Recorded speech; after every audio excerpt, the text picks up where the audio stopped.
নমস্কার, কেমন আছেন সবাই? আশা করছি সকলে খুব ভালো আছেন। আমিও খুব ভালো আছি।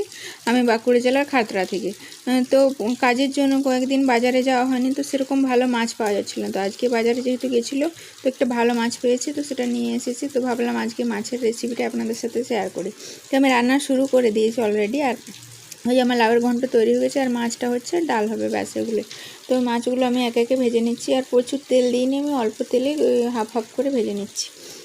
তো তারপর মশলাটা কষিয়ে নিয়েছি।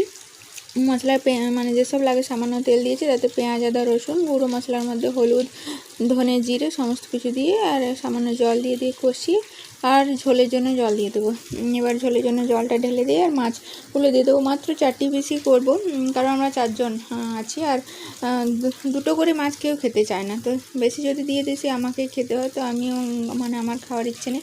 আর যেহেতু মুড়ো হয়েছে, মাছের মুড়োটা কটা রয়েছে, মানে মুড়ো আমার ফেভারিট, তো মুড়োটা আমার, ওই জন্য ওদের 3 জনের জন্য 3টা পিস আর আমার জন্য মাথাটা রান্না করলাম। তো এরকমভাবে আমি করে নিলাম। আপনারা কে কে মাছের মাথা খেতে ভালোবাসেন একটু কমেন্ট করে জানাবেন। আর আমি এরকমভাবে পাতলা ঝোল বানালাম সামান্য তেল দিয়ে।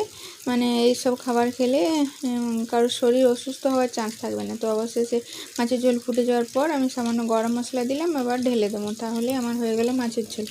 আর এবার ডালটা করবো, তাহলে আজকে রান্না আমার কমপ্লিট। আর কদিন ধরে প্রচুর বৃষ্টি হচ্ছে, তো অন্য কিছু সবজি সেরকম আনা হচ্ছে না, তো আজকে এই কটা পদে রান্না করেছি।